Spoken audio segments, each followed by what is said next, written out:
Hi, folks. Good morning, good afternoon, good evening, when or wherever you may be. Now, today I bring you a curious news that I found very fascinating, which is, everything has its good side. And one of the good sides, if you can call it that, with these droughts, is that a lot of rivers all over Europe have been dropping in their level. And in Italy, the same has happened to the Tiber River, the river that crosses Rome. And they discovered some interesting findings from the imperial period that I would like to show you in this video. So, without further ado, let's see the bridge that Nero built, or better, that he told someone to build. Let's see. The ongoing drought affecting Western Europe has caused the water levels of numerous Italian rivers, including the Tiber River, to drop to exceptionally low levels. In the stretch of the river that flows through Rome, the remains of an ancient bridge dating back to Roman times, built during the reign of Emperor Nero, have re-emerged from the water.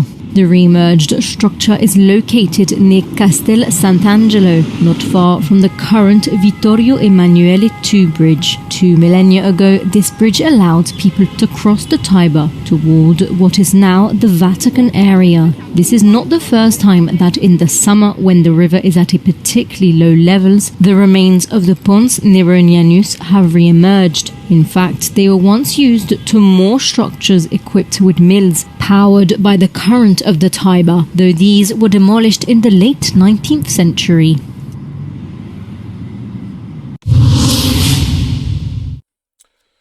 Interesting. The bridge that Nero told someone to build is still there. Nero is an interesting character. You see, Nero, he's a bit of a tragic person. Okay, Nero was an artist. He was apparently, unlike what history and Hollywood tell you, he was a king that was beloved by its people. Okay, in the beginning, he was an artist. He was especially fond of Greek music and poetry, which is something very common to the Roman upper classes that considered speaking Greek and knowing Greek history and philosophy. It was the echelon of education. Uh, Things like, for example, Stoicism comes from there, and a lot of the Western way of thinking that even rubbed on Christianity and all of that. Okay, it's very common, and it's very important for us to know, us as Europeans, to take a bit into our conscience how much history we have on our back. It's important. Okay, I think it's important for us to understand these things and to study these things and to know that they exist. That bridge is still there. Okay, the empire that it was built by no longer exists. Everyone that built it is no longer there, and yet it's still there. It gives us a message to the futility of the things that we are worried today, and that we should be building things to last and not simply to last for a while. Because I know what you were going to tell me. Well, but everything eventually crumbles, everything stops to exist. Yes, but we are building fast food cars, we are building fast food houses, we are building everything fast food. You understand what I'm trying to tell you? And we need to simply start to make things that will last. Okay. For me, one of the most irritating things is when they stopped selling uh, physical media with games. This is an example like any other. Okay, but even if they right now went back to selling, I don't know, to sell a video game in a pen drive or something like that, that would be more appropriate that than games that sometimes you even have to pay to play. And I don't buy those games. Okay, I have to. I'm a gamer. No, I like to play video games. I played video games since I was age 5, probably. You want to, so it's a long time, a long many games under under my belt, even arcades in my belt also. But to pay to play, and then, for example, for Steam to decide that they are going to remove your game from the library. Look, my friends, I'm sorry, but I don't agree with that. In my view, we could do something as simple as create a database for games that are retroware. You can find a couple of sites like that online. Okay, I know, but we would just create a database, and for example, I don't know, make it put a deadline on it. Make, for example, 5 years, 10 years. After that period of time, all those games go into that database, and everyone can play them.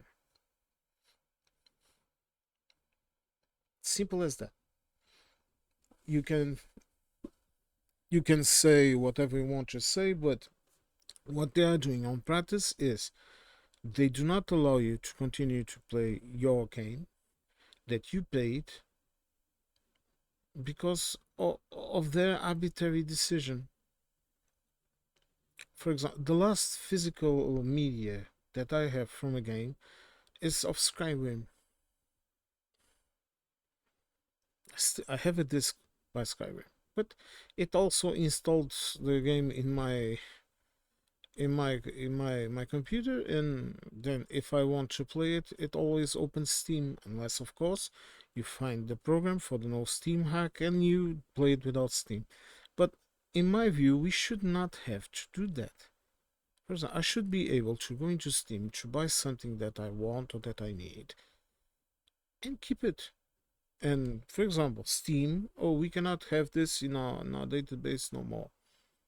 Okay, then it would go to a designated place, to a designated data center, and it will be there available forever for whoever wants to play it. Not just me, but anyone really. These are, and you are asking yourselves, why is this guy talking about this when he just showed us an ancient bridge that has now resurfaced due to the drop of waters in the Tiber River? Well, because I make connections, and I'm connecting this simple fact: if that bridge had been repaired, it would still be there. Of course, the river has changed slightly its course. We even have that Middle Ages mini ice age. We had a lot of things, but the issue is this: the Romans built things that are still here. They are still being used. In my hometown, the entire center of the city, it dates back to Roman days. The cobblestone roads, streets in the middle of town. They have repaired it over the centuries. Granted, yes, they have. But there is even a bridge that has recently been also refurbished because it was very, very old, and that it's standing in the middle of a field.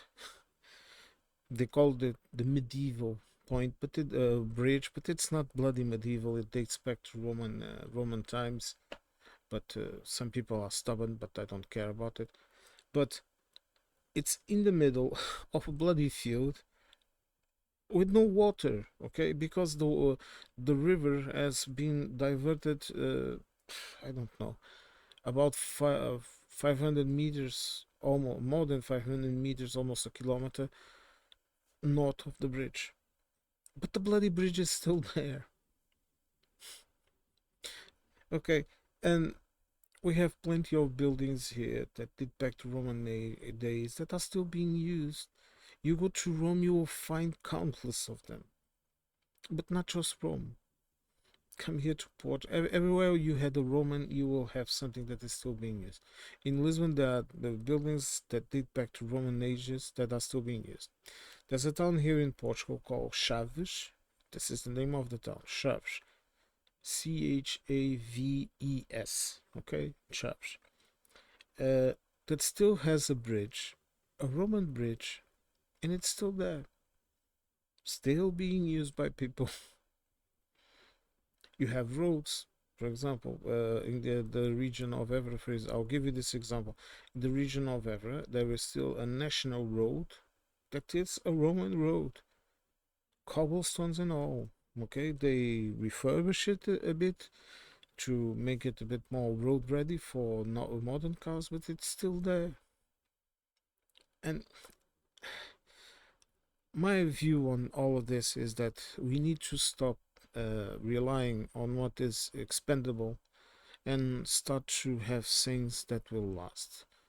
Okay, we need cars that will last. We need appliances that will last. We need things that will last. And not just these things that are built, pre-designed to fail, so that you will have to buy even more. And people will say, well, that's business. No, my friend.